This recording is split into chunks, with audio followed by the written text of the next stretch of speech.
l'évangile. On va prendre Romains chapitre 1er.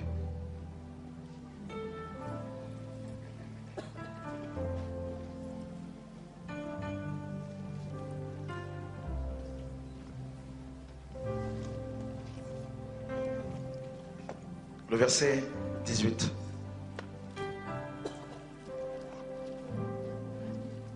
La colère de Dieu se révèle du ciel contre toute impiété et toute injustice des hommes qui retiennent injustement la vérité captive. Car ce qu'on peut connaître de Dieu est manifeste pour eux, Dieu le leur ayant fait connaître. En effet, les perfections invisibles de Dieu, sa puissance éternelle et sa divinité se voient comme à l'œil nu quand on les considère dans ses ouvrages. Ils sont donc inexcusables, car ayant connu Dieu, ils ne l'ont point glorifié comme Dieu, et ne lui ont point rendu grâce. Mais ils se sont égarés dans leurs pensées, et leur cœur sans intelligence a été plongé dans les ténèbres.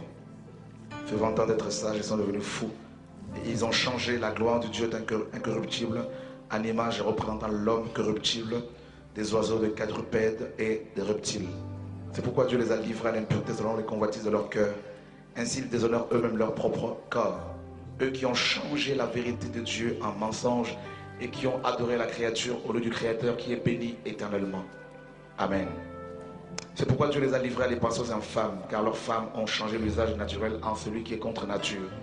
Et de même les hommes, abandonnant l'usage naturel de la femme, se sont enflammés dans leurs désirs les uns pour les autres, commettant homme avec homme des choses infâmes et recevant en eux-mêmes le salaire qui méritait leur égarement.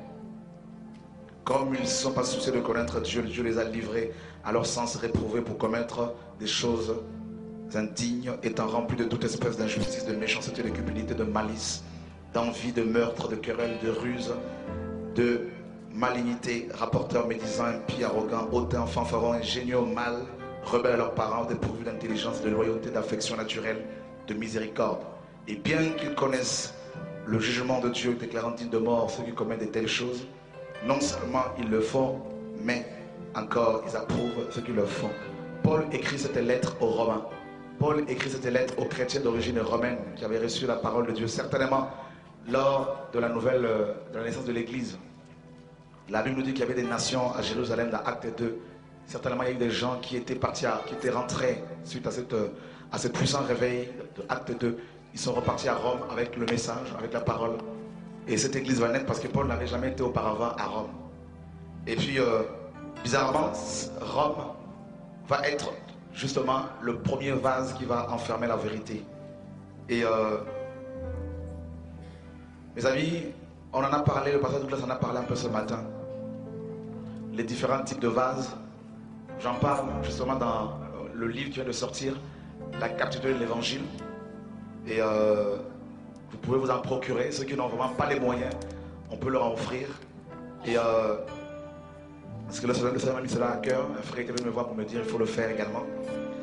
Et lorsque le dernier apôtre qui était Jean va mourir, il va y avoir un vide qui va se créer entre justement les apôtres et les chrétiens.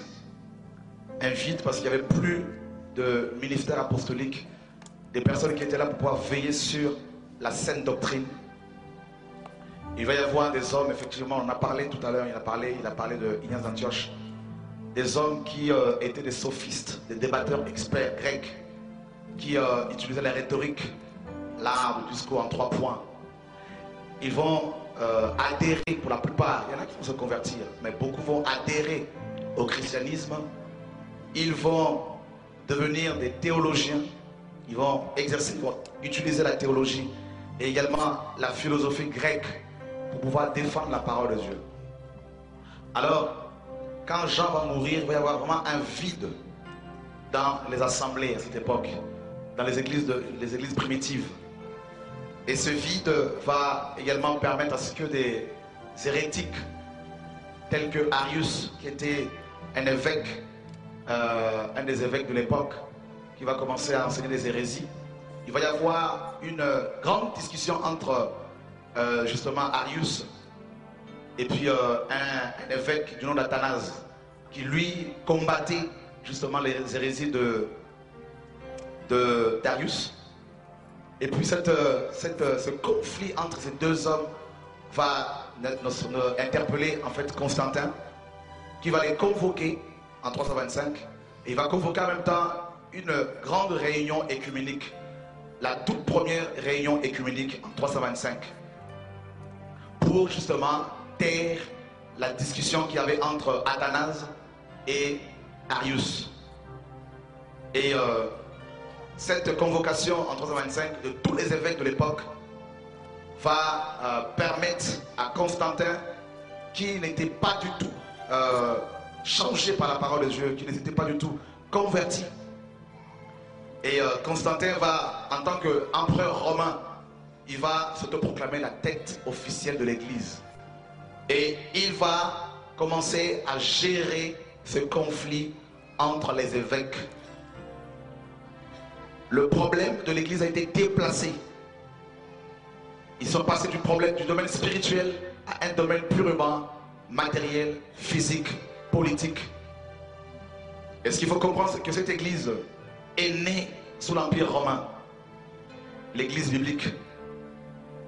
Et puis, bien avant même la date de 325 après Jésus-Christ, il y a eu plusieurs, à la mort de l'apôtre Jean, bien avant même l'apôtre Jean, avant qu'il ne meure, il y a eu déjà beaucoup de faux prophètes qui commençaient à se lever, tels que Diotrephe. Jean en parle. Déjà, il a eu à lutter contre Diotrephe, qui s'était accaparé de l'église, d'une des églises primitives. Il y a eu d'autres ministères, d'autres faux prophètes comme Philette, qui commençaient à enseigner des choses qui n'avaient rien avec la parole. Paul a combattu ces hommes, a combattu leur doctrine. Et quand ces apôtres sont morts, il y a eu des pères de l'église qui sont venus. Ignace d'Antioche qui a vécu, on a déjà vu cela, entre 35 et 107 après Jésus-Christ. Il a commencé à écrire des livres, plusieurs livres. Ignace d'Antioche commençait à élever dans chaque église un seul ancien au-dessus des autres évêques. Alors que dans la Bible, les églises étaient dirigées par des équipes d'anciens. Suivez très bien l'enseignement. Et un seul évêque devait gérer maintenant chaque église locale. Ignace d'Antioche est mort dans les années 107 après Jésus-Christ. Et il a connu l'apôtre Jean, il a connu certains apôtres. Mais il a préféré, lui, par contre, écrire des livres qui n'avaient rien à voir avec la saine doctrine.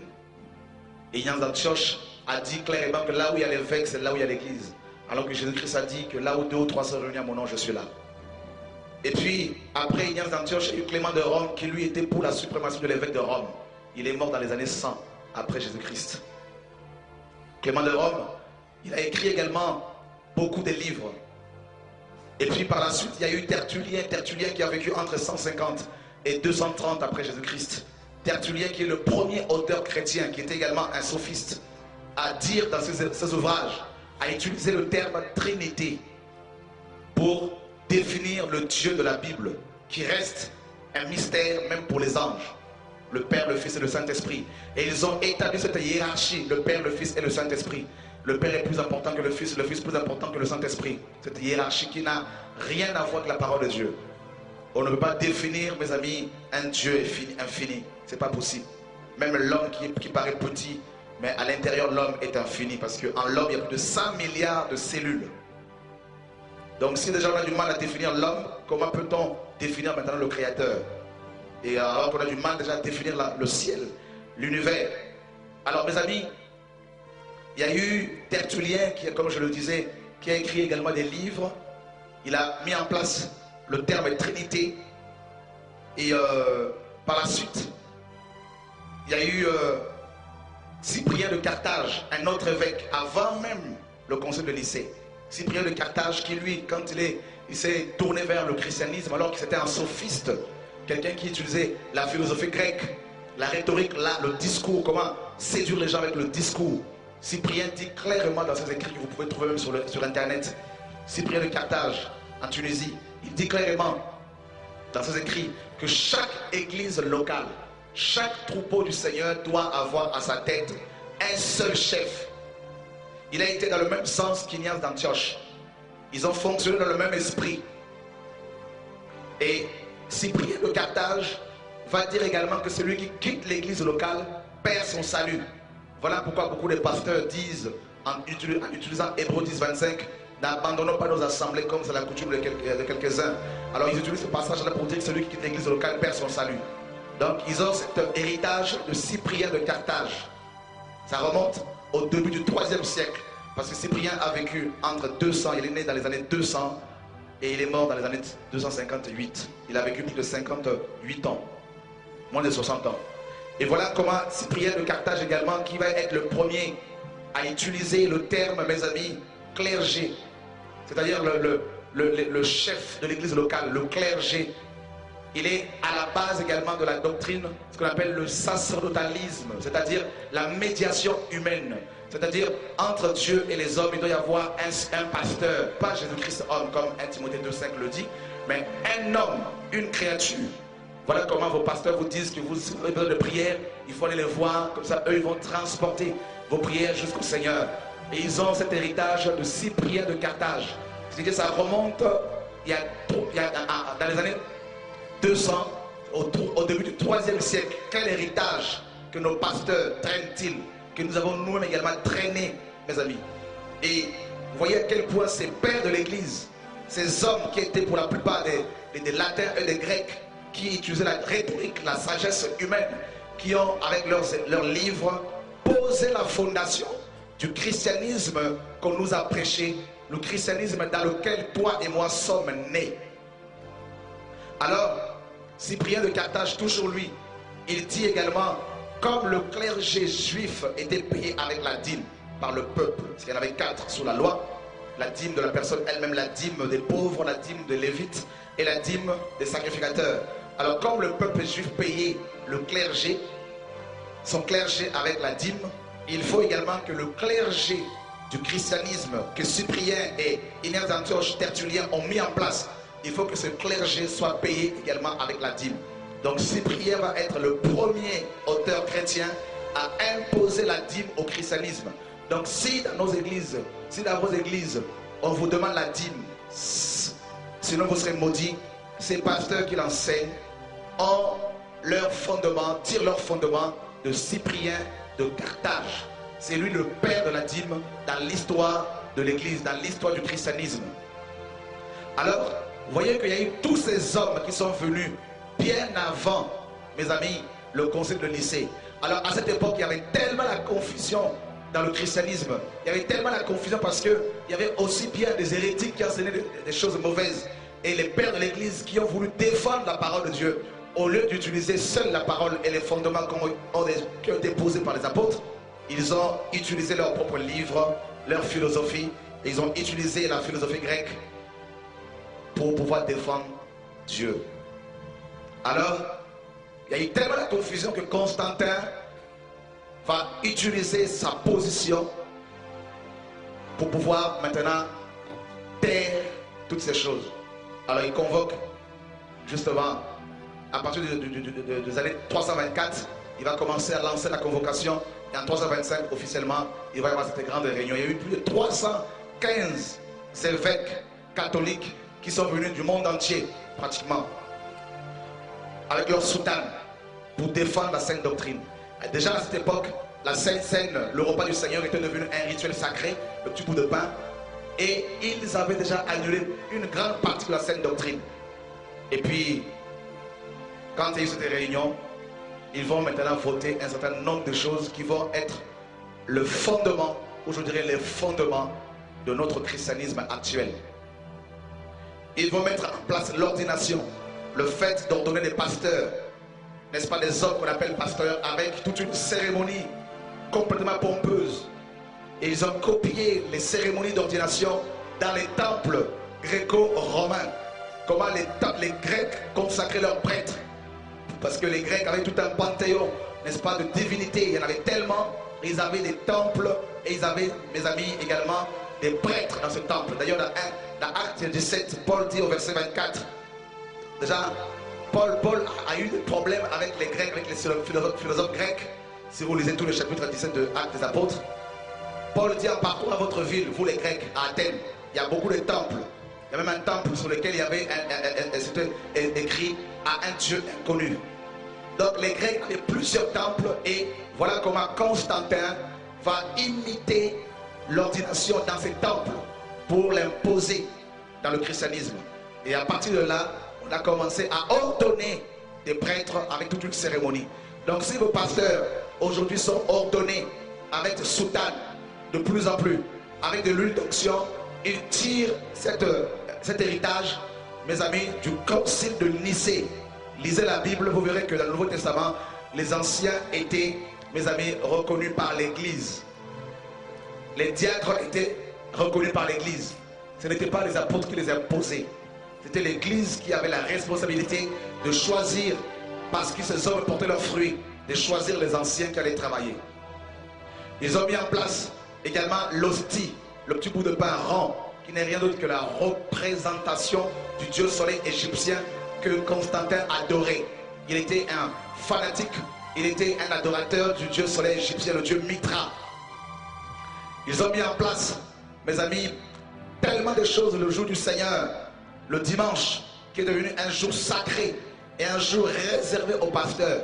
Vérifiez bien dans vos églises, vous verrez que le dimanche, la semaine, vos pasteurs vous laissent peut-être intervenir, tout ça exhorter, pour ceux qui sont encore, qui aiment encore le Seigneur.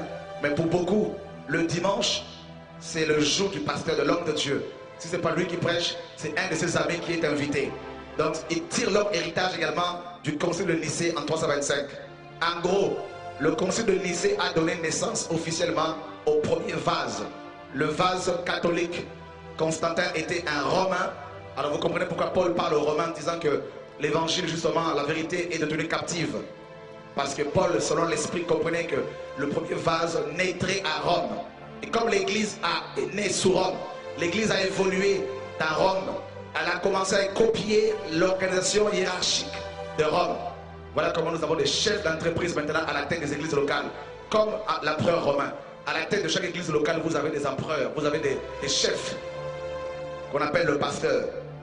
C'est pas, mes amis, c'est pas anodin.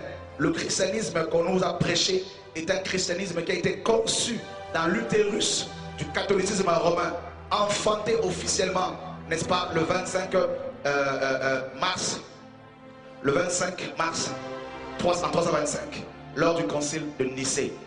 Jésus, dans Luc chapitre 8, à partir du verset 16, il a dit ceci, une parabole. On ne peut allumer une lampe et la mettre, n'est-ce pas, dans un vase. Or, dans cette parabole, la lampe représente la parole de Dieu, l'évangile. Psaume 119, 105. Et puis, le vase représente des hommes. Dans 2 Timothée 2, à partir du verset 20, Paul dit que dans une grande maison, il n'y a pas que des vases de terre, hein, d'argent. Il y en a qui sont des vases d'argent, d'autres d'or. Donc, le vase représente l'homme. Et le tout premier vase, c'est Constantin, justement, qui a donné officiellement naissance au catholicisme romain. Je vais vous dire une chose, frères et sœurs, que vous le vouliez ou pas, nous sommes tous pratiquement sortis du catholicisme romain. Tous. Parce que de la naissance de l'Église jusqu'aux années 385, la Bible, mes amis, n'était pas telle que nous la connaissons aujourd'hui. C'est-à-dire les livres compilés tels que nous les connaissons. Est-ce que vous me suivez? Amen. Ok. On peut continuer? C'est bon pour tout le monde? À partir de 385, le pape Damas demande à Jérôme, un grand érudit de la parole, de traduire la Bible qui était à cette époque. Il n'y avait que les écritures, n'est-ce pas, de Genèse à Malachie. Il y a les années 40, c'est vrai qu'il y a quelques marcions. Il a rassemblé les quelques livres de Paul dans les années 40, 140 après Jésus-Christ. Mais Jérôme, à partir des années 385, il a commencé à rassembler les livres de Genèse à Malachie et également le Nouveau Testament en un seul livre. Et il va mettre plus de 23 ans pour traduire toute la Bible en latin. Et il va finir cette Bible-là en 405 après Jésus-Christ. Cette Bible, on l'appelle la Vulgate, la version commune. Et cette Bible était une exclusivité du premier vase, c'est-à-dire de l'Église catholique romaine.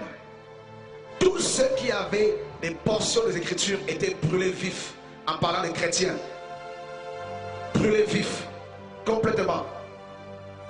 Et mes amis, cette Bible-là est restée une exclusivité catholique. Posez-moi la question pendant combien de temps? De la naissance du premier vase en 325 jusqu'au 16e siècle, ça fait combien de temps à votre avis? Combien de siècles? Du 4e siècle au 16e siècle, combien de siècles? Qui sont ceux qui disent 12? Ok. Pendant près de 1200 ans, dis à ton voisin 1200 ans.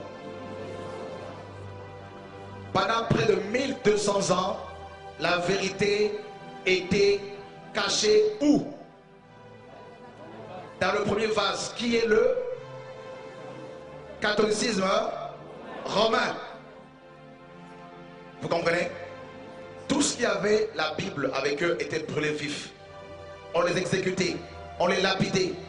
Et comme on nous l'a dit ce matin, les empereurs romains, la plupart d'entre eux, ont persécuté l'Église. Mais la papauté à elle seule a fait plus de 3 millions de morts parmi les chrétiens qui aimaient la vérité. Vous comprenez? Plus de 3 millions. Voilà. Donc en tout cas, dans les statistiques que j'ai, c'est marqué clairement plus de 3 millions.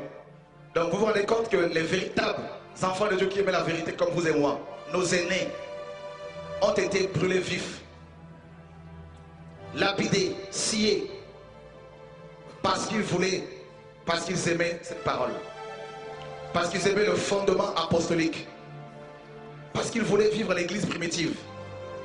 Le premier vase a retenu pendant 1200 ans la vérité captive.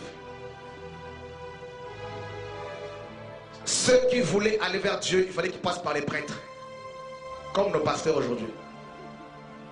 Ceux qui voulaient la prière, il fallait qu'ils passent par les prêtres. Et mes amis, laissez-moi nous dire, suivez très bien l'enseignement. Il ne faut pas seulement qu'on soit excitable, hein, excité. Il faut qu'on aime la parole et l'histoire de l'église, parce que c'est notre passé. Nous sommes vieilles, l'église est vieille de 2000 ans. Donc si vous ne connaissez pas votre passé, vous aurez du mal à appréhender l'avenir. C'est important d'être enseigné. Et que cette bande, cette vidéo soit diffusée massivement. C'est important ce que Dieu nous dit ce soir. Est-ce que vous suivez? Donc, maintenant, le catholicisme a remis le premier vase, a interdit la communion fraternelle, le repas du Seigneur, la Pâque du Seigneur autour d'une table, avec la vraie nourriture, du pain et du vin, comme la parole exige. Ils ont imposé le catéchisme, les enseignements avant le baptême. Si on vous demande d'être enseigné avant d'être baptisé, ça remonte au concile de Nicée. Toutes les personnes qui étaient baptisées dans la Bible, vérifiées, étaient baptisées le jour de leur conversion. Le baptême d'eau était le signe visible de la conversion. Du coup, avec le premier vase, le baptême est devenu plus important que la foi. Alors, ils ont, mes amis, imposé l'habit du dimanche. Vous savez comment nous nous habillons pour le dimanche? Regardez le dimanche, la plupart de vos pasteurs sont en costume cravate.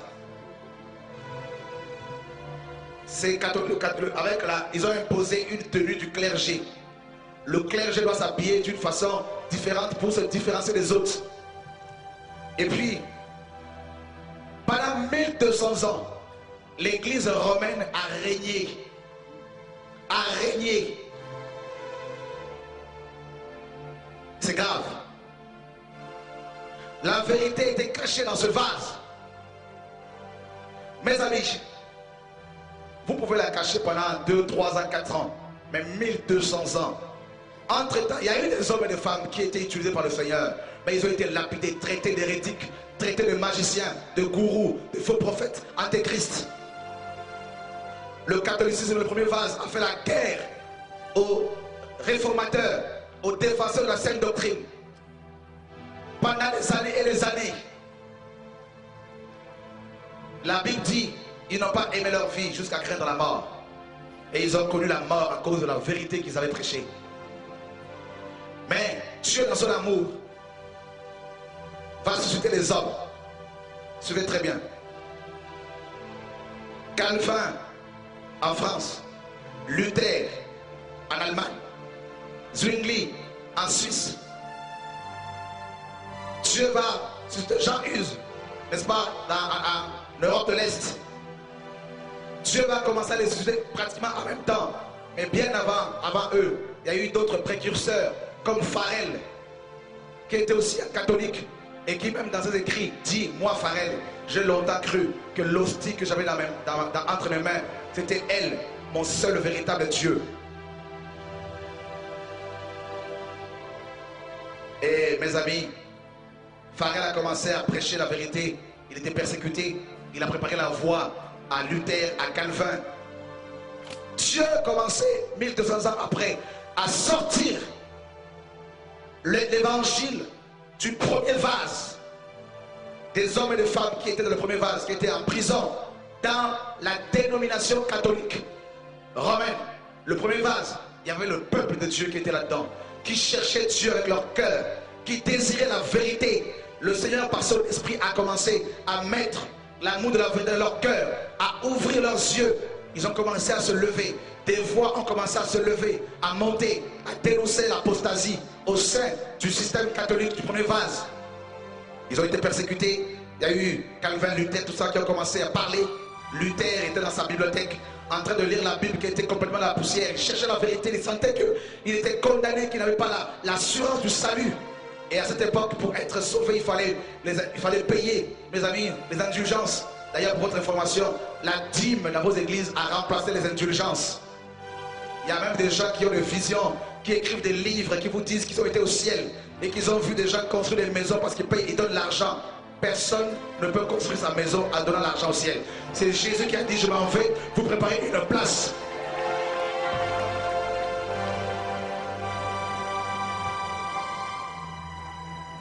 Est-ce que tu me suis? Vous avez des livres comme Le paradis est si réel. Un livre complètement qui sort de l'enfer et dédicacé, mes amis, préfacé par Yogi Cho. Cette femme qui vous dit, ceux qui ne payent pas la dîme n'iraient pas au ciel. C'est un mensonge, mes amis. Ils ont changé la vérité de Dieu en mensonge. Je vais prendre mon temps, on va tout dénoncer bien comme il faut et vous aurez toutes les informations au nom de Jésus de Nazareth.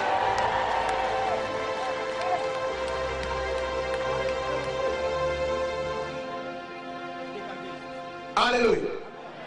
Quelqu'un m'entend-il ce soir? Qu'on nous tue, si c'est la volonté du Seigneur, ce n'est pas un problème. Nous sommes déjà au ciel. On a hâte de rencontrer l'époux.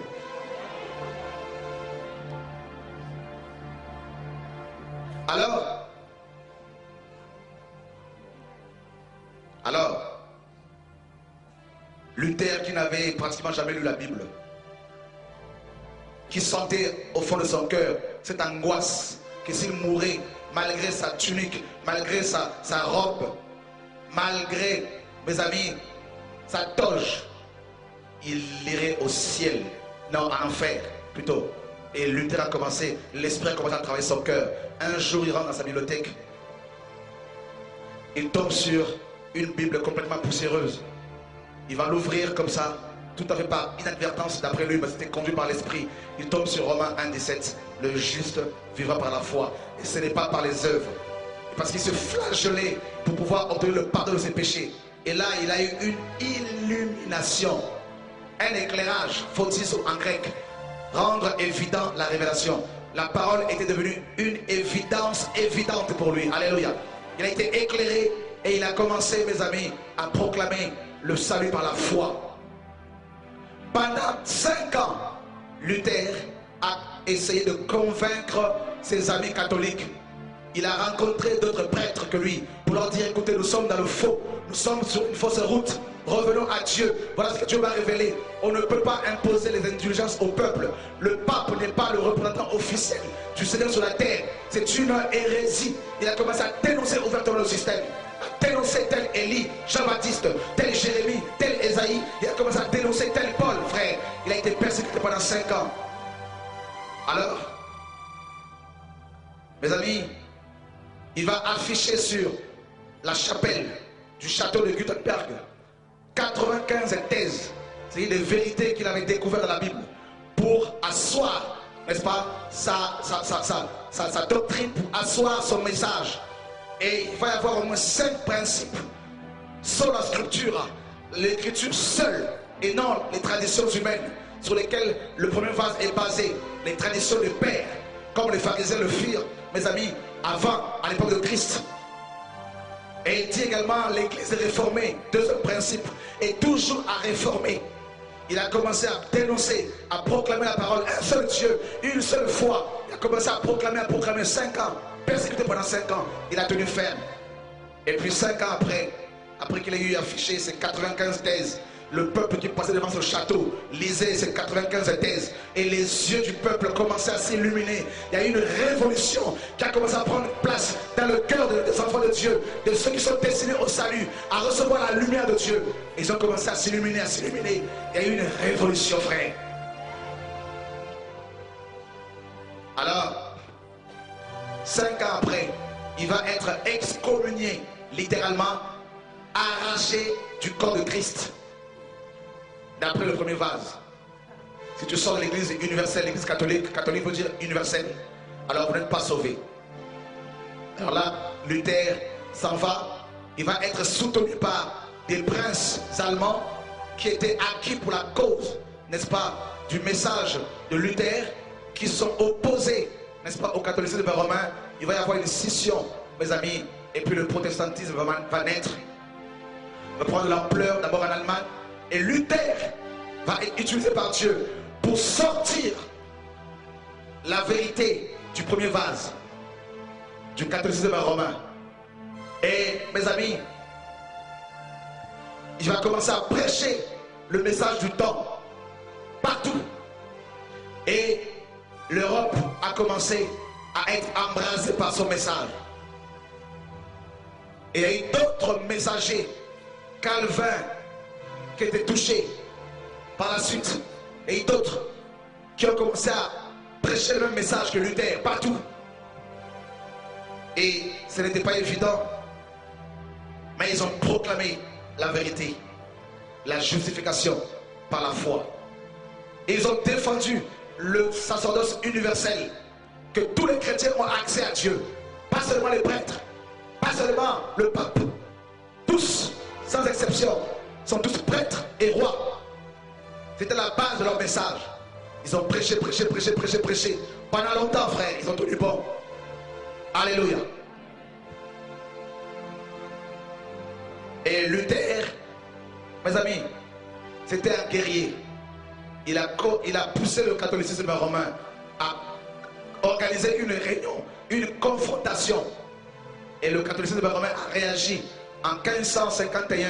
Pendant près de 10 ans après, ils ont réagi en mettant en place le Concile de Trente pour contrer la réforme protestante. Et malheureusement, ils ont encore rajouté d'autres choses, le catholicisme romain bien sûr, dans l'esprit du peuple de Dieu. Ils ont mis en place, mes amis, les 7 sacrements. Et parmi ces sacrements, vous avez la bénédiction nuptiale. Voilà pourquoi vos pasteurs bénissent vos mariages. On l'a fait dans le passé. Le mariage n'est pas une fête religieuse, mes amis, avec vos robes blanches, tra-la-la-la, ta-la-la-la, tout ça. Alléluia. Ouais, ça choque, hein, ça fait du bien. Dis à ton voisin, ça fait du bien. Vos pasteurs, vous leur avez donné trop de pouvoir. C'est l'homme qui marie sa fille, nous dit la parole. C'est la famille qui marie leurs enfants. Ce ne sont pas les pasteurs. La bénédiction, et vous savez les bagues que vous avez là, c'est pas un péché, attention, c'est culturel. Ils ont dit, bon, maintenant il faut bénir ces anneaux qu'on appelle alliance. Dieu conclut l'alliance entre toi et lui dans le cœur. On attribue à ces anneaux un pouvoir protecteur. On dit, il faut l'avoir comme ça, tu ne vas pas être dragué. Si Satan veut te draguer, il va te draguer, même si tu as une bague.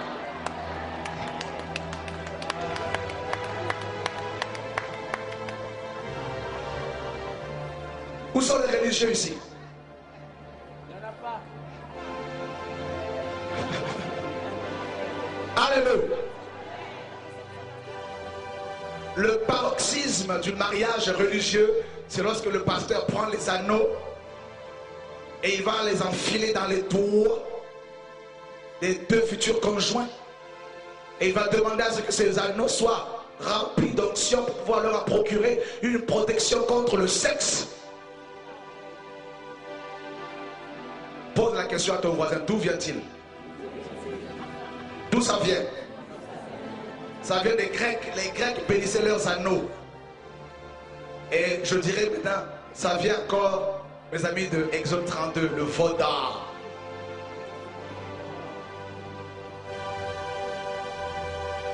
Dieu dit, je serai une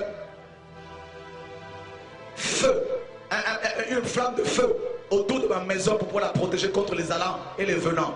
C'est Dieu qui protège nos couples, frères. C'est Dieu qui mélange l'éternel camp autour de ceux qui les craignent pour les arracher du danger. Nous sommes devenus tellement religieux, mes amis. Bref, vous avez compris? Dis à ton voisin, tu vas sortir d'ici complètement épuré.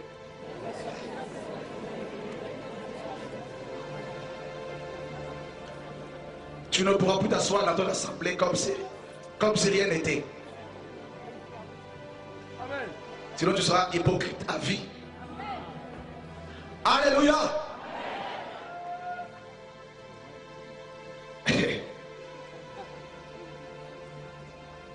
Chérie, tu as vu cette église, comment elle est belle? Dis à ton voisin, premier vase. Chérie, nous allons balayer l'église. Nous allons peindre l'église. Dis à ton voisin, premier vase. Dis-lui encore, c'est toi l'église. Ok, vous avez compris, merci Seigneur. Alors, les princes protestants soutiennent Calvin, soutiennent Luther. Et il va y avoir scission. Luther va quitter le catholicisme romain. Je vais vous dire une chose. On ne peut pas réformer, changer un système religieux. On en sort. Mon peuple sortait du milieu d'elle. Apocalypse 18, 4 et 2 Corinthiens 6. Sortez du milieu 2 Corinthiens 6, 17. Dieu a donné un coup de pied à Luther, expulsé, excommunié. Ils se retrouvaient seuls, hors système, sortant pour aller vers lui hors du camp. Luther a été sorti.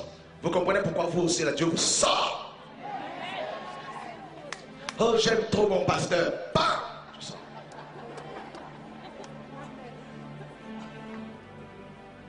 Il y en a là, vous allez voir. Vous allez voir. Il ne fallait pas venir ici.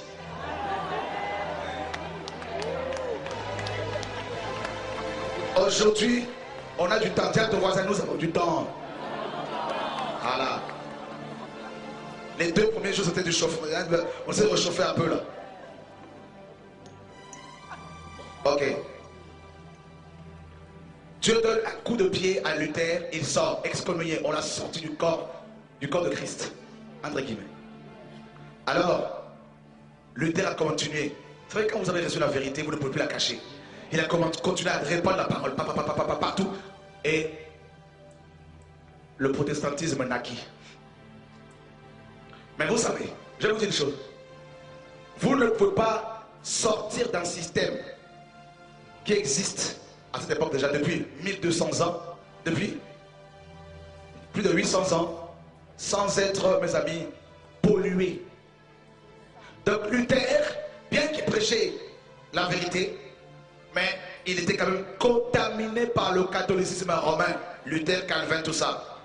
Et pour les protestants, écoutez-moi, est-ce que vous savez que Calvin, alors qu'il prêchait la vérité, il a fait brûler un autre réformateur du nom de Michel Servet, un Suisse, qui disait que non, la Trinité n'est pas un mot biblique.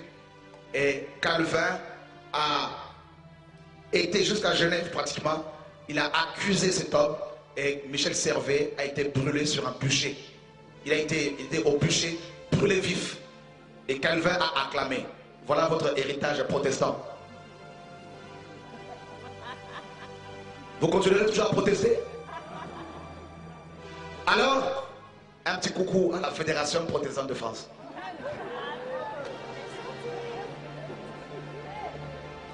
Alléluia! Dis à ton voisin, sa tête est mise à prix. Alors, est-ce que vous savez que Calvin et Luther, bien qu'ils prêchaient la parole, est-ce que vous savez qu'ils disaient, selon Exode 18, où il dit carrément, tu ne laisseras pas vivant la sorcière, il faut la tuer, il faut la faire brûler. Est-ce que vous savez que les deux disaient clairement qu'il fallait brûler toutes les sorcières, qu'il fallait également détruire toutes les synagogues, parce que pour votre information, ils étaient antisémites. Voilà. On ne peut prêcher la vérité tout en étant raciste. Voilà votre héritage protestant. Alors, continuez toujours à protester. Restez dans ce deuxième vase. Parce que le deuxième vase dans lequel une grande partie de la vérité est cachée, c'est le vase protestant. Alléluia. Ok. J'étais aussi protestant. J'ai protesté pendant aussi des années. Je ne savais pas pourquoi je protestais. Alors, qu'est-ce que les protestants ont caché comme vérité dans leur vase? Eh bien, écoutez, quand Calvin et Luther sont venus, ils ont prêché en théorie. Tous les enfants de Dieu sont égaux. Ils sont tous prêtres.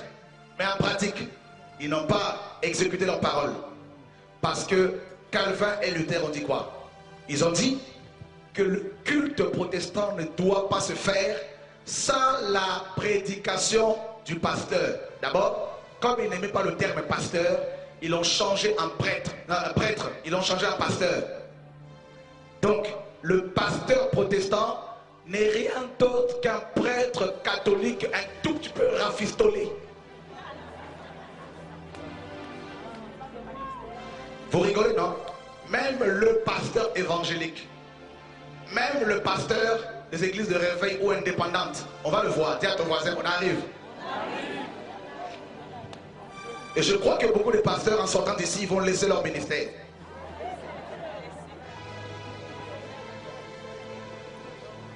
Alléluia. Ok, on peut continuer. Alors ils ont dit que le culte protestant ne peut se faire sans le sermon. Ils vont inventer le sermon. Suivez très bien s'il vous plaît. Vous avez la vérité, non? Alors, ils ont dit, comme nous-mêmes nous étions des prêtres et qu'on n'aime pas cela, alors changeons ce terme-là en pasteur. Lisez dans le Nouveau Testament, il y a une seule mention du mot pasteur. Éphésiens 4, 11. Plus de 80 mentions du fonctionnement ou du ministère apostolique. Alors eux ils ont dit non. Alors le prêtre n'est plus le prêtre, c'est le pasteur maintenant. Alors comme le paroxysme du culte ou de la messe catholique, c'était lorsque le prêtre soulevait l'hostie. Là c'était vraiment le summum de la messe catholique. C'est encore le cas. Alors ils ont dit par contre, le paroxysme du culte protestant, c'est quand le pasteur vient libérer son sermon. Prenez vos Bibles. Vérifiez. Pas aujourd'hui. Vous ne verrez nulle part un seul verset où on parle du sermon. Il n'y en a pas. La manière dont nos pasteurs nous enseignent, nous prêchent chaque dimanche. Vérifiez. Dis à ton voisin, vérifiez. Écoutez, il y a une différence entre le sermon et la prédication ou l'enseignement. Il y a une différence entre le sermon et la parole de Dieu. Le sermon, mes amis, regardez dans vos cultes d'église chaque dimanche. Vous verrez que vous pouvez avoir tout. Il peut y avoir tout. Il peut manquer de tout, je dirais. Mais sauf la prédication du pasteur. Vrai ou faux?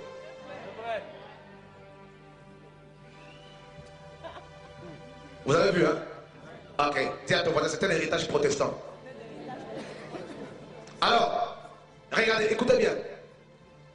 Je sais qu'il y a des gens ici qui sont pasteurs. Il y en a qui sont de Dieu, d'autres ne le sont pas. Dieu me le dit. Et je voudrais dire à ceux qui dirigent le peuple de Dieu alors que Dieu ne les a pas appelés. En sortant d'ici, là, vos ministères là, sont fermés.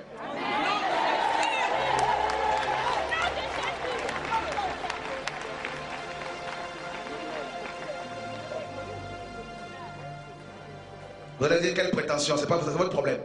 Ça s'appelle l'autorité de Dieu. Je dis qu'on a notre temps. Vous allez arrêter ce ministère et vous allez vous inscrire à l'ANPE pour travailler.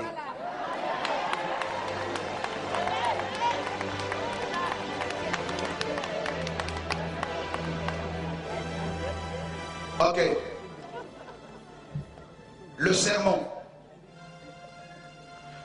Et ils ont dit que le culte protestant ne peut avoir lieu sans le sermon. Alors pour qu'il y ait le sermon, il faut qu'il y ait un sermonneur. Ça, c'est mon mot à moi. Je veux dire, le pasteur bien formaté. Alors, pour que le pasteur qui va sermonner les gens soit formaté, il faut des écoles théologiques. Donc, ils ont mis en place, ils ont suivi le catholicisme romain. C'est-à-dire, ils ont mis en place des écoles théologiques. Ce sont les protestants, là, au XVIe siècle. Et vous savez que les pasteurs protestants, à l'époque, étaient plus instruits, mieux instruits que les prêtres catholiques, parce que la plupart de ces pasteurs étaient issus des familles nobles. D'accord? Et la théologie telle qu'on nous la présente actuellement a pour fondement, a pour père la théologie moderne. Mes amis, posez-moi la question, qui? Thomas d'Aquin, un archevêque catholique. Et le père de la théologie telle que en fait le mot théologie même, c'est carrément Aristote qui l'a mis en place, ou Platon, pardon. Et vous savez, non, Socrate, c'est Platon, c'est Aristote qui va la développer. Et maintenant le pasteur protestant sort, on l'envoie dans une école théologique. On va le formater, dis à ton voisin, formater. Une disquette, si vous voulez mettre des informations dessus, vous faites quoi? Vous la rendrez disponible à recevoir les informations. On prend un homme, on dit tu veux faire quoi? Pasteur, ok, tu n'as pas d'appel, c'est pas grave, viens. On t'envoie dans une école théologique. 2 ans, 3 ans, 4 ans, on te formate. On t'apprend la rhétorique, l'art de parler, l'homilétique, c'est-à-dire le discours. L'art du discours. Comment parler, l'homélie, le discours. On t'apprend, on te dit, si tu parles devant les gens, il faut faire tel geste, la gestuelle. Il faut t'habiller d'une telle manière. Il faut parler comme ci, comme ça. On te formate, il n'y a pas d'esprit. Et puis on te dit, voilà, il y a un bâtiment là-bas qu'on appelle l'église. Tu as un salaire, on t'affecte là-bas. Et puis voilà, le pasteur vient. Lui, son rôle, comme il est professionnel. Vous êtes les laïcs. C'est-à-dire les séparés. Une classe, les chrétiens de deuxième ordre. De seconde classe. Le pasteur, c'est le clergé. Protestant, bien sûr. Il vient. Le week-end, avant le dimanche, dès vendredi, il se met à part. Il va prendre une feuille. Vous voyez, le sermon, il y a toujours une feuille. Hein? Il prend une feuille. Parce que le sermon, en fait, c'est le discours en 3 points. C'est Aristote qui a mis cela en place. L'introduction, le sujet et la conclusion. Voilà le sermon de l'église protestante. Maintenant, il y a l'introduction. On introduit. On te dit, voilà comment tu vas introduire les gens. C'est comme l'entrée, quoi. Et puis, maintenant, tu vas développer. C'est le sujet principal. Et puis la conclusion, le dessert. Et maintenant, à chaque fois que le pasteur va parler, il revient sur la feuille. Alléluia! Michael, toi et moi, nous sommes formatés par la religion. Alors Dieu nous sort de là. Les véritables prophètes n'ont pas de feuilles. Les enseignements et les prédications dans les églises primitives étaient sporadiques et impromptus. Le Seigneur dit, lorsque vous serez devant, dans Marc 13, les autorités, c'est-à-dire les hommes de ce monde, et devant les pharisiens, ne vous posez pas la question, qu'est-ce que vous allez leur dire? Car le Saint-Esprit vous dira ce qu'il faut. Chiche.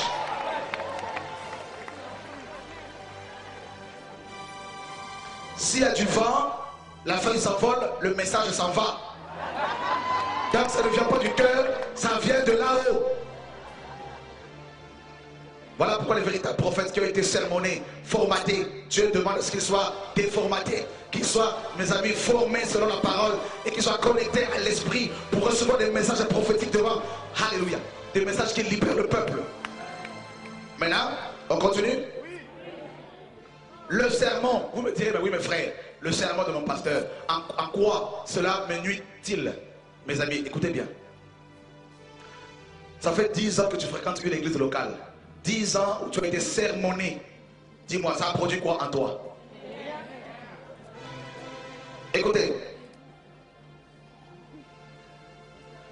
Depuis que ton pasteur te prêche, fais le bilan. Quel est, mes amis, comment est ta vie par rapport à la parole de Dieu? Est-ce que tu es un disciple ou est-ce que tu es un fanatique? Ah, je ne savais même plus, hein? Ah, parce que... Ah. Le sermon, Luther et Calvin, mes amis, ont fait de l'église, en fait, une station de prédication. C'est-à-dire, vous venez chaque dimanche comme des bouteilles vides. Dieu a demandé des bouteilles vides. Et ton pasteur a le devoir, parce que tu le payes, de te remplir. Voilà comment lui, il va chercher son sermon. Alors que dans la Bible, lorsqu'il y avait des réunions d'église, chaque chrétien rempli de l'esprit pouvait se lever et lire un verset et le partager. Ça s'appelle la communion. Même dans nos assemblées que nous avons établies, beaucoup de mes collaborateurs pasteurs sont encore pollués par l'esprit du protestant. Ils ont du mal à quitter ce système. Même vous, le peuple. Quand on vous dit, quelqu'un a dit un mot à dire, il n'y a rien à dire souvent. Ou d'autres, quand ils prennent la parole, ils ne veulent plus lâcher le micro.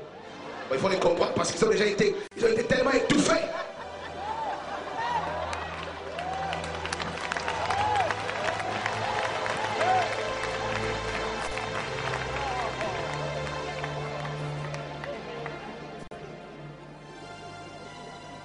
Quelqu'un qui a été étouffé pendant 15 ans, vous donnez la parole, mes amis. Il va rattraper toutes ces années, mais pas en un jour quand même. Alléluia! Mes amis, qui sont ceux qui aiment la parole de Dieu? Qui sont ceux qui la méditent? Bon, dites-moi, toutes les fois que vous la lisez, vous recevez des choses, non? Mais pourquoi faire? Si c'est pour partager lors des réunions d'église. Alors le serment vous dit, non, lisez la Bible, nous vous rendons la Bible, nous la sortons du premier vase, mais par contre, gardez cette vérité pour vous. Ne la partagez pas parce que c'est le pasteur qui est la bouche de Dieu. Donc le serment fait du pasteur la bouche autorisée du Seigneur sur la terre ou de l'église locale. Donc du coup l'église est devenue, le pasteur est devenu une grande bouche, une grosse bouche, et vous des petites oreilles. Alléluia! Voilà comment le pasteur, maintenant, il faut qu'il se respecte. Il se met en costume, cravate, il a un gros sac. Parce qu'il y a le sermon. Et vous, vous êtes là, prêche, pasteur.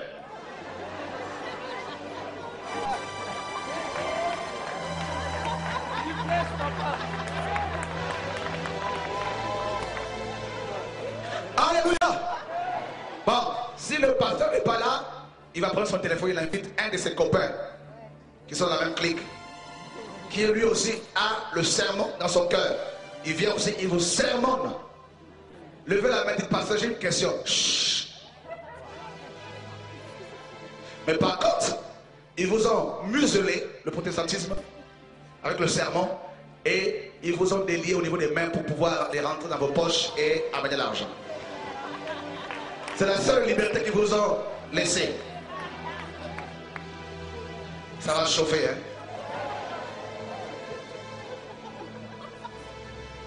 Alléluia! Tu rigoles, hein? Tu reçois la délivrance en même temps. Mes amis, après cet enseignement-là, je ne sais pas encore dans quelle église vous allez rentrer. Là. Mais je bénis le Seigneur. Même dans nos assemblées, là, mes amis, il faut que les choses changent.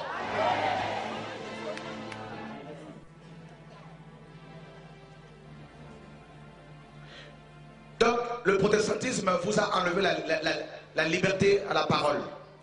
Ils ont caché, en fait, le fait de laisser libre les saints, leur donner la liberté de pouvoir s'exprimer. Et on a confié le sermon au pasteur. Le sermon ne change pas nos vies. C'est pas parce que ton pasteur va regarder sur une feuille, il va venir te parler que tu vas changer. Et souvent le sermon, on nous raconte des histoires. J'ai fait plusieurs voyages. J'étais en vacances. J'ai 3 chiens, j'ai des chats, j'ai voyagé en première classe, j'ai dormi dans un hôtel 3 étoiles. On s'en moque, frère! Bon, ils ont, le protestantisme également avec ses collaborateurs, Calvin a dit, ils ont confié deux choses au pasteur, 2 responsabilités. Le sermon, la célébration de l'Eucharistie, deuxièmement. Et puis Calvin s'est dit non, il faut qu'on rajoute une 3e chose. Il a mis en place la cure d'âme. C'est Calvin qui est l'auteur de la cure d'âme. Vous savez pourquoi vos pasteurs vous curent les âmes, mes amis?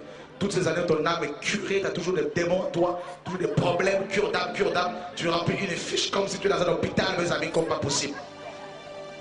Donc ça, vous le connaissez déjà. Alléluia. Ça fait du bien. Hein? Maintenant,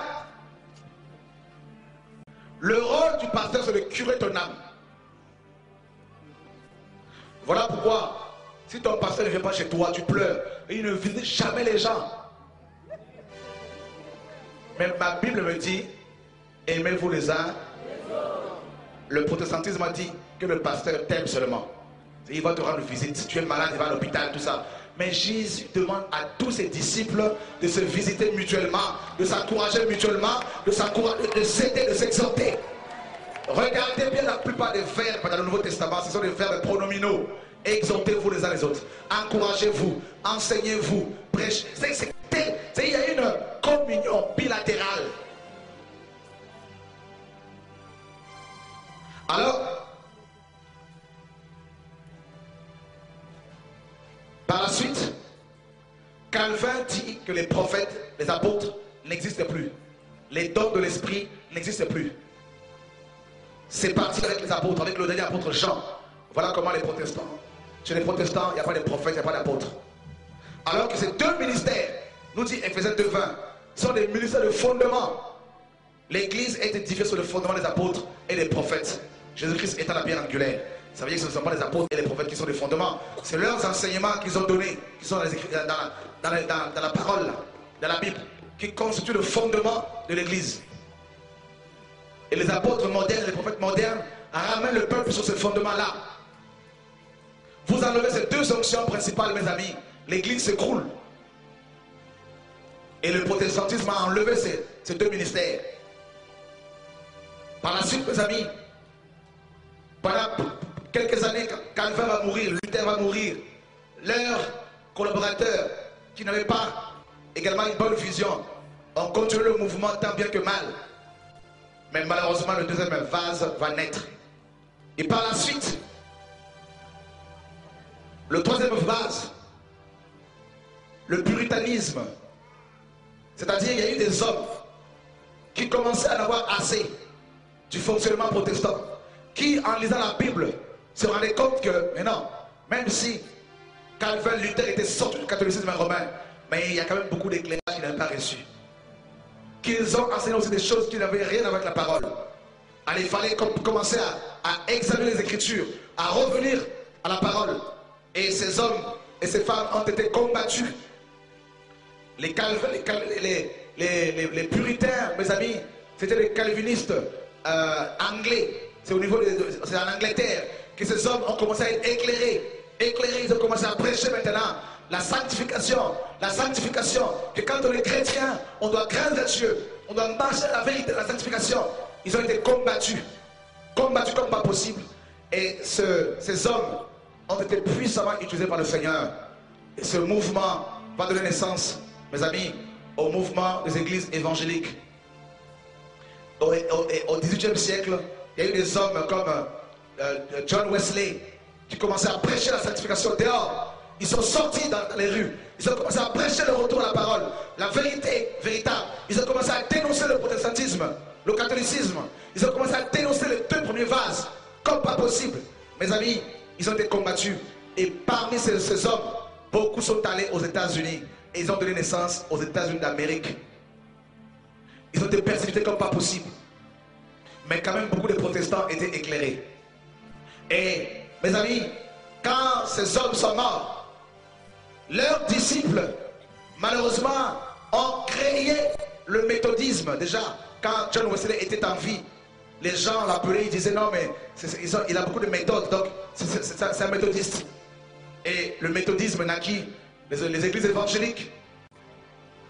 Et c'est le troisième vase qui va naître. Regardez vos églises évangéliques pour la plupart. Mes amis, ça veut dire quoi, église évangélique? Évangélique veut dire tout simplement biblique. Mais vous verrez que les églises évangéliques, je ne parle pas des hommes, je parle du système. Du troisième vase. Église évangélique, mouvement évangélique, l'évangélisme. Regardez bien, mes amis, comment ils sont attachés à la brique.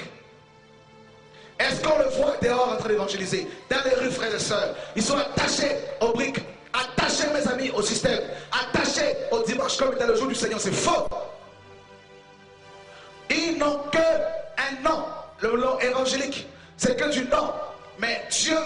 nous vivions sa parole, frères et sœurs. Et malheureusement, Wesley qui avait l'onction, qui avait le feu, ses disciples, mes amis, se sont paganisés. Et ils ont mis en place, ils ont engendré le troisième vase. Regardez, vous allez dans la rue, vous allez voir des bâtiments avec des crucifix, avec des croix dessus. D'ailleurs, la croix que vous avez là avec machin, tout ça, c'est pas ça la croix biblique. Le crucifix, tout ça, c'est pas ça. Hein? Ça, c'est catholique, le premier vase. C'est un objet de malédiction. La croix, c'est l'arbre de vie, pour votre information. Les persécutions. Alors, vous allez voir les bâtiments qu'on appelle, c'est bien écrit, hein, église et... Ah, c'est pas ça l'église. Ce sont les hommes. Amen. Ce troisième vase, mes amis, a perduré. Alors qu'au départ, la vérité était prêchée. Regardez les pasteurs évangéliques. Mes amis, c'est comme les pasteurs protestants. Il n'y a pas tellement de différence. Pas tous, mais la plupart. Et puis Dieu de son amour, il a suscité d'autres ministères.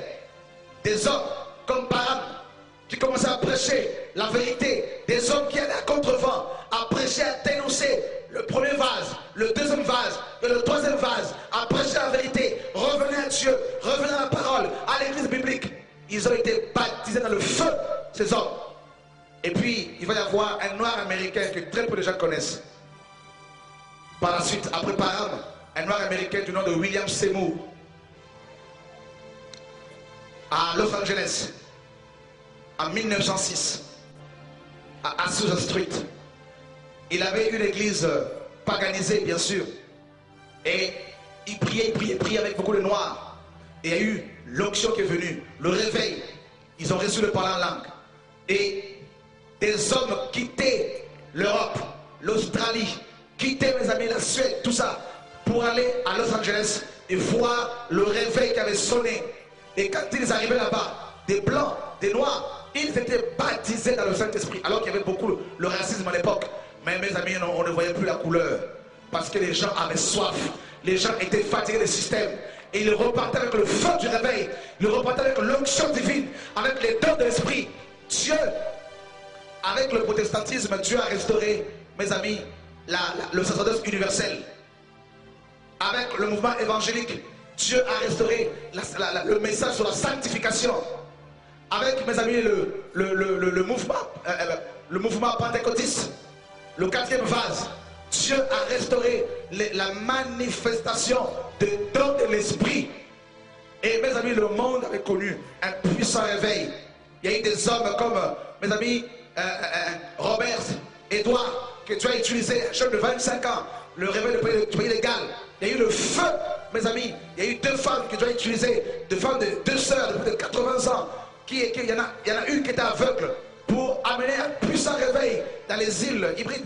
Dieu a suscité des hommes pour sortir son peuple, pour sortir la vérité de la captivité de ces vases. Et le quatrième vase va naître, le mouvement pentecôtiste à Azusa Street. Le mouvement pentecôtiste va prendre l'ampleur dans le monde entier. Mes amis, en France, dans les années 30, il y a eu Douglas Scott, un Anglais que Dieu a envoyé ici, qui a commencé à prêcher la sanctification, à prêcher la vérité, à prêcher le message du temps, à dénoncer le système. Il allait de ville en ville, il prêchait la vérité, il est passé par le Havre, il y a eu un puissant réveil, il y a eu des guérisons, des miracles, il a dénoncé le péché, l'apostasie. Mes amis, c'était la continuité du mouvement pentecôtiste, mes amis.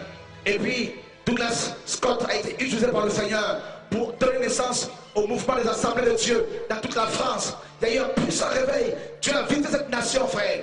Et mes amis, les assemblées de Dieu, c'est la continuité du mouvement pentecôtiste, l'église de Christ. Et malheureusement, les assemblées de Dieu sont devenues aussi, mes amis, le quatrième vase, le protestantisme, le pentecôtisme, le quatrième vase. Aujourd'hui, on vous dit aux assemblées de Dieu que si vous les quittez, vous perdez votre salut. Et vous verrez que chacun de ces vases a aussi ses propres écoles théologiques. et ses propres interprétations de la parole de Dieu. Je dirais, ces vases interprètent la parole avec des lunettes dénominationnelles. Vous êtes dans l'assemblée de Dieu, on vous dit, l'onction, c'est pas tellement ça. Il faut seulement le parler en langue. Mais la manifestation de don de l'esprit, guérison, miracle, délivrance, ils ont caché les vérités. Ils ont caché, mes amis, le Saint-Esprit. La vérité est cachée bien comme il faut. Et ils ont une approche qui n'a rien à voir avec l'approche que Paul avait des Écritures, mes amis. Paul était illuminé, Paul était éclairé. Et voilà comment beaucoup parmi vous, moi y compris le passé, parce que je suis né dans une assemblée de Dieu, dans une église pentecôtiste. Et j'ai évolué chez les baptistes, mes amis. Formaté comme pas possible. Voilà comment vous avez des frissons. Quand vous voyez Dieu se manifester des fois, on se dit, oh là là là là là, c'est pas possible. Est-ce que ce n'est pas du vaudou tout ça? Est-ce que ce n'est pas la magie? Est-ce que ce n'est pas parce que ça ne cadre pas avec quoi? Avec la parole ou avec ton approche de la Bible? Avec la parole ou avec ta dénomination? Ah oui, mais tu comprends, moi, mon pasteur m'a dit, ton pasteur est le Saint-Esprit ou quoi?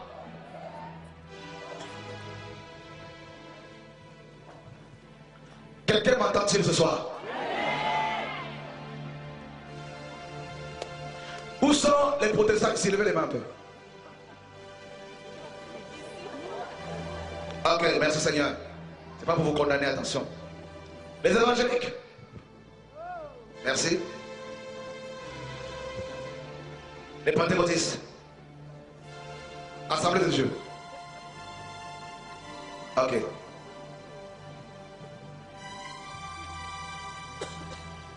Malheureusement, les églises pentecôtistes ont construit des bâtiments, construit des cathédrales. Et ce sont souvent des maires qui viennent les inaugurer. Avec un ruban, attention, des ciseaux, toi, dédicaces. Des pasteurs à Kinshasa. Mes amis, c'est grave. Tiens à ton voisin, c'est grave. Dans les années 30 aux États-Unis, Dieu suscite des hommes pour prêcher la vérité. Comme Branham dans ses débuts, avant qu'il ne dévie. Comme Catherine Kuhlman, Oral Roberts, dans ses débuts, pour prêcher la vérité et sortir l'évangile du quatrième vase, le pentecôtisme. Mais beaucoup ont dévié. Que Dieu me garde. Si ça doit m'arriver, que Dieu me tue. Que Dieu nous tue, n'est-ce pas? Qu'on aille au ciel. Ça peut vous choquer, mais je préfère être sauvé qu'aller en enfer, mes amis. Alors, posez-moi la question, c'est quoi le cinquième vase? Non, posez-le comme il faut. Réponds, les églises de réveil. Les églises indépendantes. Je me rappelle, dans les années 86, je faisais partie de l'église, d'abord pentecôtiste, et puis baptiste. J'étais fier. Et puis, il y a eu un réveil dans les années 80. Beaucoup de pasteurs, beaucoup de chrétiens, comme à l'époque, qui étaient frustrés dans ces dénominations, commençaient à sortir. Je me rappelle très bien. La semaine, on allait dans les groupes de maison, qu'on appelait les groupes de prière. Et les dirigeants, vous savez comment on les appelait? De ce groupe de prière. Les bergers. Ils ne voulaient pas être appelés pasteurs, parce que pour nous, à l'époque, être pasteur, il fallait passer par une école théologique. Il fallait avoir une soutane ou un costume cravate. Alors, mais malheureusement, la semaine, on était dans des groupes de prière, mais le dimanche, on allait dans les églises traditionnelles. Et par la suite, on a été totalement exclus. Je me rappelle, j'étais encore petit, on avait eu des problèmes avec les diacres de l'église baptiste où j'étais. Parce que la plupart c'était des soulards, des sorciers. Et ils ne voulaient pas du réveil. On nous a excommuniés. Et on a commencé même les dimanches, dans ce groupe de prière. C'était le mouvement des églises de réveil. Ça a touché l'Afrique. Ça a touché également l'Europe. Dans les années 80, ici en France, Dieu a envoyé un Congolais, il faut le reconnaître, du nom de Mathieu Kayeye, que le Seigneur a utilisé pour amener un puissant réveil ici à Paris. C'était les églises de réveil. Il y avait le feu. Dieu a suscité notre ministère. Comme Kakou Souverain, frère, les églises de réveil. Il y avait le réveil, frère. Des guérisons, des délivrances, des miracles. C'était très puissant. La manifestation de l'esprit était palpable. Le surnaturel. C'était les hommes. Il n'y avait pas de dénomination. Mes amis, malheureusement, ces églises de réveil qui ont commencé à prier en Afrique, je me rappelle, frère, à ciel ouvert. Malheureusement, elles ont commencé petit à petit, comme il y avait du monde. Je me rappelle encore, les oiseaux chantaient. On avait l'interprétation de leurs chants. Dieu nous parlait, frère. Je me rappelle encore, on avait des visitations, des colombes. Une fois on priait, une colombe est descendue du ciel sur le toit. C'était une colombe visible, frère. Il y avait une telle gloire de Dieu. Le réveil était là. On était petits. Tout un quartier où on habitait, toute une ville était secouée. On disait ces enfants ont amené de la magie. Nos pasteurs traditionnels, on s'est aperçu qu'ils étaient des sorciers, des magiciens, des impuniques, des adultères. On a commencé à les dénoncer. On allait dans les bus, dans les hôpitaux, dans les rues, prêcher la vérité. On n'avait aucune dénomination. On n'avait, mes amis, aucune doctrine préétablie. C'était le Saint-Esprit. Et on prêchait Jésus, le retour du Seigneur. On avait l'impression que Christ serait de retour, là. Et là, ces églises qui ont commencé à prendre de l'ampleur, ces groupes de maisons, et les pasteurs, c'est-à-dire les bergers, ont commencé, vous savez, quand le réveil vient, vous faire attention, ils ont commencé à se comporter comme les pasteurs traditionnels. On a commencé à leur dire non, il faut faire attention parce que vos entreprises vont, n'est-ce pas, comme ça prend de l'ampleur, on va prendre vos places par vos collaborateurs, faites attention. Alors ils ont commencé à aller dans les écoles bibliques, théologiques. On a commencé à les formater comme le pasteur protestant, évangélique, Assemblée de Dieu, à les formater. Et ces églises de réveil ont commencé à créer leurs propres écoles, comme le catholicisme a remis le premier vase, comme le protestantisme le deuxième vase, comme l'évangélisme le troisième vase, comme le pentecôtisme le quatrième vase. Le cinquième vase, les églises de réveil ont commencé à créer leurs propres écoles, leurs propres instituts bibliques. Et ceux qui ne sortaient pas de ces écoles, mes amis, n'étaient pas acceptés. Et malheureusement, ces bergers ont commencé à porter aussi le nom de pasteur, et un pastoral qui n'a rien à voir avec la Bible. Une fonction pastorale qui n'a aucun fondement biblique. Le pasteur qui devient maintenant le MC de l'église locale, le président de l'église locale, avec sa secrétaire avec ses soins à côté, mes amis, le chef d'entreprise. Il gère à la fois la chorale, il gère à la fois les finances, il gère à la fois le protocole. Le pasteur est omniprésent et par son omniprésence, il écrase les autres. Alléluia. Le pasteur, il joue de la guitare, il joue de la batterie, il joue du synthé, il prêche, il prend les offrandes, il a son bureau, son fauteuil, il a mes amis, dis à ton voisin, mon ami.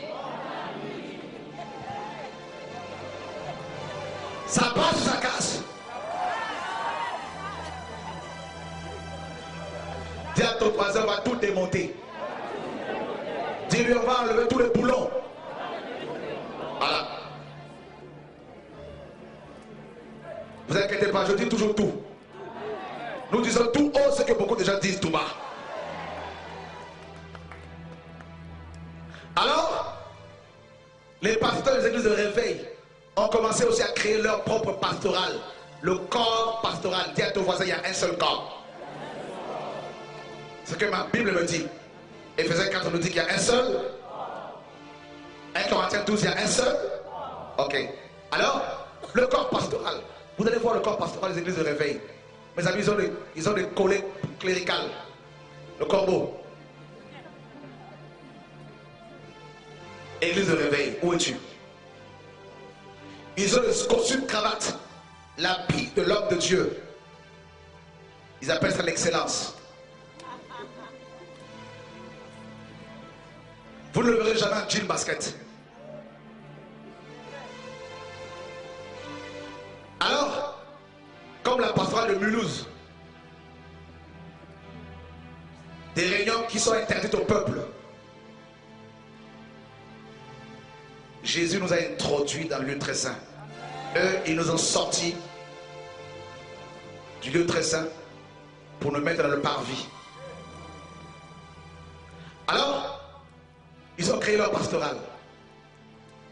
Ce sont les réunions des pasteurs. Ils décident pour vous. Ils décident, ils viennent, ils imposent. Obéissez à vos conducteurs. Romains 13. Obéissez. Soyez soumis aux autorités. Ça n'a rien à voir avec les pasteurs, ce passage-là. Ça a à voir avec les autorités politiques. Alléluia. Et puis, mes amis, ils ont créé leur propre fédération. Regardez, nous étions tous dedans. Dis à ton voisin, même Shoah était dedans.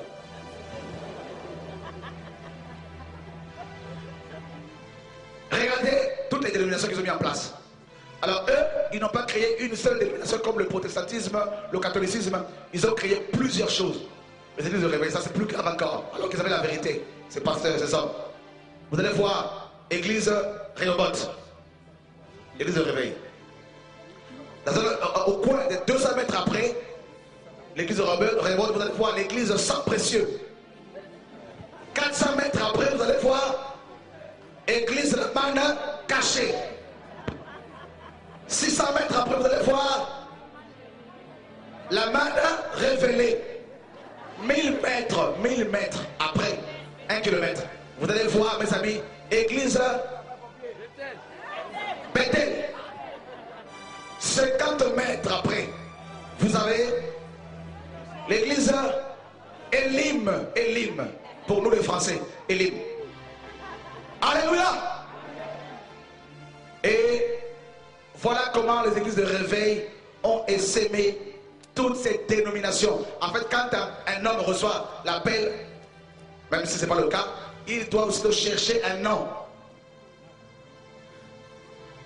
Donc du coup, on cache la vérité dans cette nouvelle prison. Une dénomination. Alors, c'est grave, frère. Les églises de réveil n'ont plus rien de réveil. Vous savez, une des caractéristiques du réveil, c'est quoi? Le réveil, c'est quoi? C'est une prise de conscience de son environnement, de son état. Quand on se réveille, on est conscient de son environnement.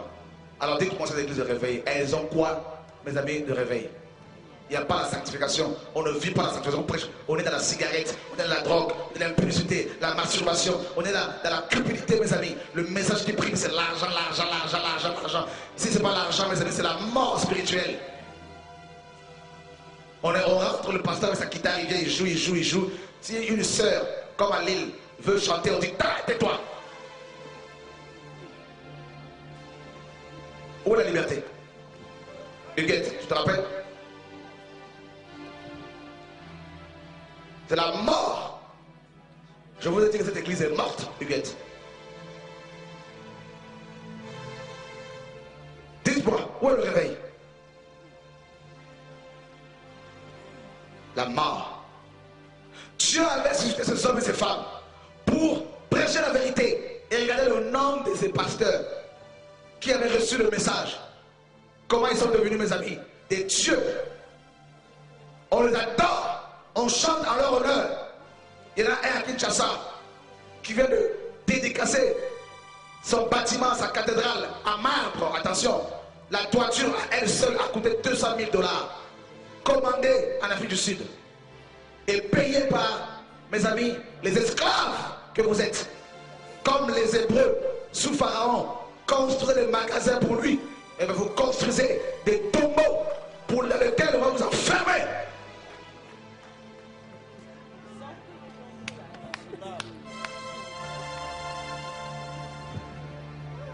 Alléluia. Regardez ici en France, on est en France ici. Regardez toutes ces cathédrales Les églises de réveil, au départ, il y avait le feu. Mais les réunions sont devenues méthodiques. La liturgie, on sait comment ça commence, comment ça finit. Il n'y a plus la place à la spontanéité. L'esprit ne surprend plus personne. Ils ont des programmes préétablis du 1er janvier au 31 décembre. Oui, dans 3 mois, nous allons recevoir un grand homme de Dieu. Dans 5 mois, il n'y a que ça, mes amis. Des prédicateurs qui viennent des États-Unis, parce que pour nous, les Français, Dieu est américain.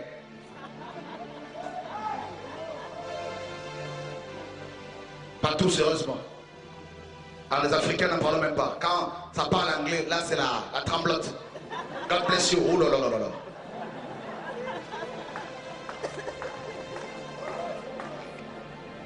Alléluia.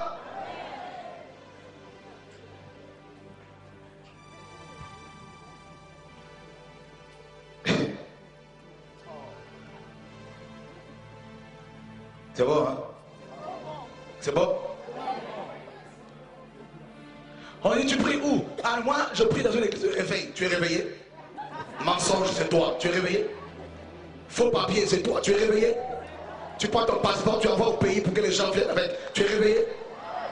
Tu conduis sans assurance. Tu es réveillé?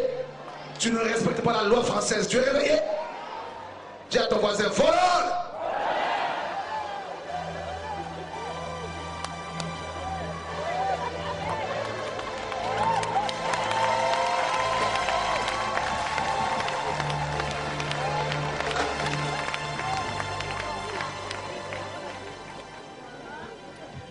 On est fiers. Chaque dimanche matin, alléluia, alléluia, on va. On dit, tu vas où? Je vais à l'église. Le lundi, tu vas au travail, tu mens à ton patron. Je suis malade pour qu'on te fasse, mes amis. Tu mens pour qu'on t'arrête. Où est le réveil? Tu vis en concubinage depuis 10 ans. Tu vas chanter à la chorale. Où est le réveil? Ton pasteur le sait. Mais comme tu donnes l'argent, tu soutiens son ministère, il ne te dénonce pas. Où est le réveil? Dis à ton voisin, tu es sur le chemin de l'enfer.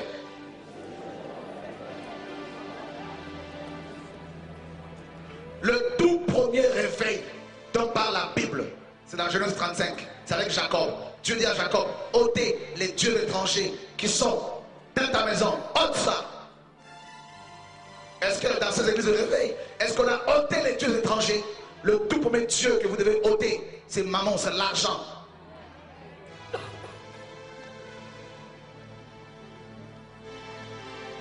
On invite des prophètes qui viennent ici, dans ces églises de réveil, soi-disant, mes amis, qui viennent, qui font des appels de fonds. Je vois ici quelqu'un qui a 10 000, qui viennent. Là-bas, je vois quelqu'un avec 500 €. Vous allez être bénis. Je vais prier particulièrement pour vous. Dis à ton voisin, voleur.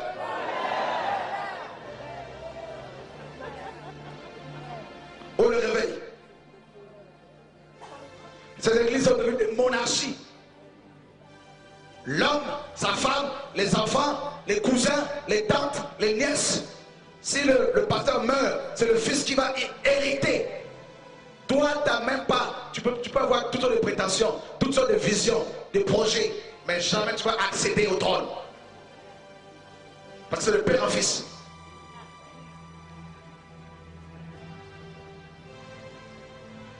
Oui, c'est Aaron et ses enfants. On a remis à l'ordre du jour l'ancien régime. Ah oui, on va aller doucement, hein? Vous inquiétez pas, c'est le dernier jour.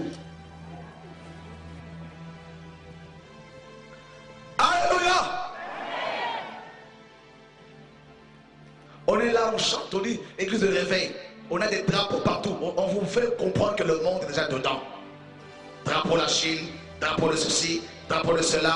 Drapeau, on a mis des fleurs, on a mis des choses, tout ça. On dit c'est pareil, ça paraît beau, mes amis, tout ça. Et on chante. Et il y a des femmes qui dansent devant avec des foulards, des drapeaux. Ça danse, machin, tout ça, c'est bien, tout ça. On dit on est réveillé. Mais quand on finit la réunion, on sort dehors. Chacun, il y en a qui allument leur cigarette. Parce que j'ai de la dépression, la cigarette me calme, la nicotine me calme un tout petit peu. D'autres, mes amis, ah mon Dieu, que Dieu nous aide. Je suis convaincu que vous allez partir dans tout Paris et mettre le feu partout, dans toute l'Europe après ces enseignements. Vous serez éclairés maintenant au nom de Jésus. Alors, où est le réveil? On chante, on crie, on chante, on adore, on chante, on chante, on chante, on chante, on chante. On dit on a une belle chorale, on chante, on chante, on chante, on chante. Les gens qui jouent au piano, les gens qui prennent le micro, ils sont les publicités dans le mensonge. Le pasteur, il ne voit plus rien.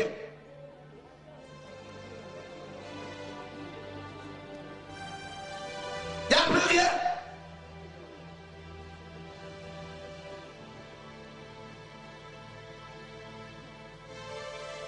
Et les églises de réveil, c'est le 5e vase. Et on est actuellement en plein dedans.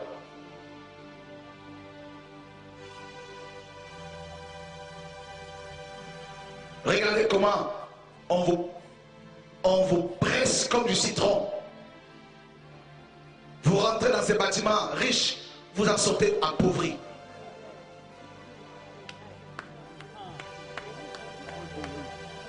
Vous rentrez avec vos entreprises, vous serez là complètement appauvris. Tout à l'heure, quelqu'un me disait, une sœur, c'était hier ou ce matin, je ne sais plus, qu'il y a un monsieur qui est là, qui veut la délivrance. Il a fait plusieurs assemblées parce que c'est un homme riche. Il a acheté des Mercedes à des pasteurs, des églises de réveil. Il demandait la délivrance, mais personne n'a pu le délivrer. Je veux le voir à la fin. On va prier pour lui gratuitement.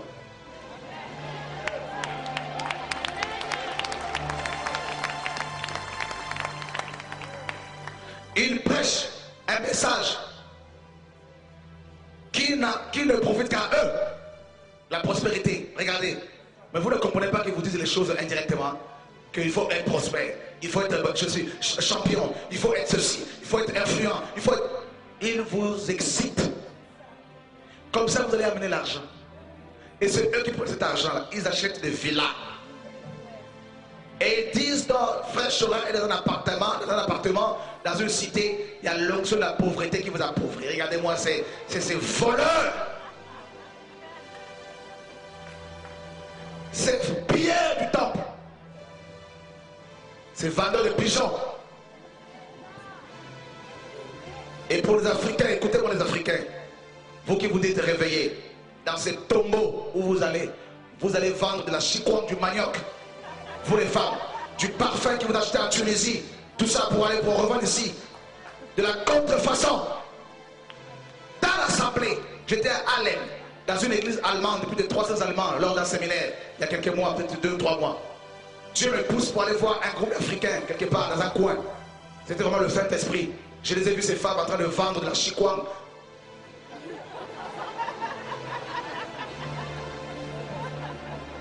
C'est ce que vous aimez. S'il y a autant de voleurs parmi ces pasteurs, c'est parce que vous êtes leurs clients. Paul dit dans 2 Timothée 4, à verset 3, il dit, sache que dans les derniers jours, n'est-ce pas, il va y avoir des gens ils donneront une foule de docteurs qui enseigneront des fables, qui vont détourner l'oreille de la vérité. Et les gens auront la démangeance d'entendre les choses agréables. Et c'est le cas. Les églises de réveil, écoutez bien. Qui sont ceux qui ont été spoliés, dépouillés dans ces tombeaux blanchis? Levez les mains. N'ayez pas honte. Vous voyez? On vous dit, payez la dîme. Sinon vous serez foudroyés.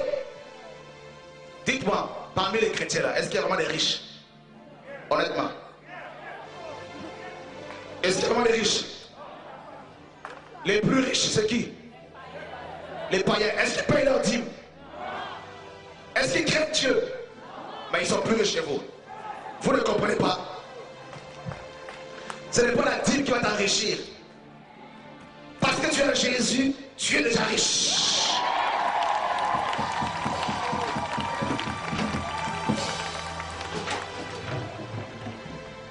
La richesse véritable, c'est la crainte de Dieu, la sanctification et par-dessus tout, la vie éternelle. C'est la richesse par excellence. C'est ça que Dieu veut que tu aies. Vos pasteurs des églises de réveil sont devenus des collecteurs d'impôts, comme Matthieu. Ils ont des cahiers de la dîme. Il y en a carrément, ils sont sophistiqués. Ils ont des ordinateurs maintenant. Alléluia! Pasteur, commencez à dire au peuple que la dîme n'est plus l'actualité. Dites-le clairement. Fermez les portes là-bas, il faut que les pasteurs ici restent ici.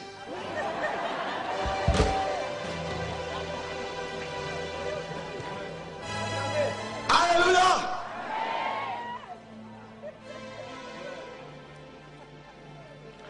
Oh, la Pentecôte, église de réveil. La Pentecôte, nous sommes dans le dernier vase, l'église de réveil. La Pentecôte, tout le mois d'avril, il y a un mouvement, on dit Pentecôte ici, là. La Pentecôte, quand elle est descendue, le Saint-Esprit dans Acte 2, quand l'Esprit est descendu au jour de la Pentecôte. Avant la Pentecôte, les gens étaient où? À quel endroit? Dans la chambre? Ok. Quand l'Esprit est descendu, est-ce qu'ils se sont enfermés encore? Ils sont. Donc si tu vis la Pentecôte, tu seras dehors. Dehors. C'est ça la Pentecôte. On est dans les rues. Alors, avec tout ça, tous ces vases, vous comprenez que Dieu est en colère. Parce que si l'évangile véritable est caché au peuple, automatiquement, les gens sont captifs. Parce que Jean 8, 32 dit, vous connaîtrez quoi? Et la vérité, est-ce que c'est en allant dans les camps bibliques que vous allez être délivrés? Camp militaire. Mais si la vérité est cachée, qui peut te rendre libre?